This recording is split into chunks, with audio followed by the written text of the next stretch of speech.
Anwar Ibrahim is finally Malaysia's Prime Minister after decades of waiting, after leading the opposition for years. Ibrahim has the top post at last.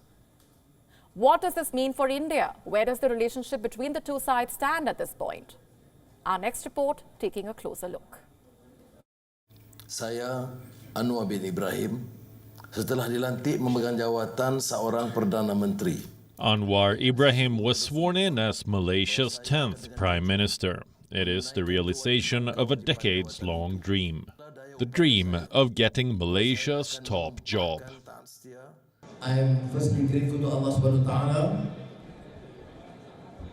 After all these years and decades of trials and tribulations, He has granted that opportunity for us, and for me in particular,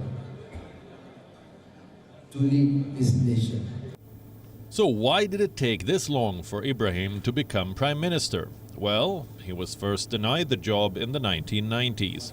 He was Deputy Prime Minister then, widely expected to succeed his mentor PM Mahathir Mohamad. But a disagreement with the Prime Minister saw him sacked. Then he was imprisoned, first on corruption charges, then for sodomy. But his conviction was overturned in 2004. Ibrahim emerged as the leader of Malaysia's opposition.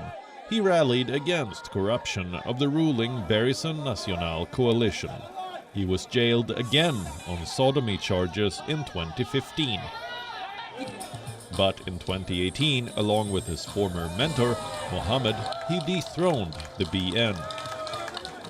He ended their rule of almost 6 decades. It seemed like Ibrahim's moment had finally arrived. He was pardoned and walked out of prison that year. He contested and became an MP. Mohamad was supposed to hand over power to Ibrahim after a while. Everything was coming together, but it seems destiny had other plans. Mohamad didn't hand over the reins. He resigned instead. Defections and Mohamad's resignation caused the coalition to collapse. That is what sparked the political instability in Malaysia. Instability which led to Saturday's election. The island nation has seen 4 different prime ministers in as many years. Ibrahim is the 4th. Finally, after all those decades of waiting, he's in charge. A strategic advisory firm put it this way. With the appointment of Anwar Ibrahim as the 10th Prime Minister, I think this is a closure to the longest-running political crisis in Malaysia that started 24 years ago when he was sacked from the government by then Prime Minister Mahathir Mohamad. Now, the sacking, I think, was a major turning point in Malaysian politics. But it remains to be seen if the turmoil has ended, if Ibrahim will even serve the full term. So what does Ibrahim becoming Prime Minister mean for India? Relations between India and Malaysia have always been decent. However, they had dipped in 2019, when Mohamad was PM and had partnered with Ibrahim. Mohamad had raised the Kashmir issue at the UN General Assembly. New Delhi was not pleased. Relations between the nations were strained. India stopped palm oil imports from Malaysia. They were resumed in 2020, once Mohamad had stepped down. Ibrahim had visited India in 2019. He lamented communal violence in India.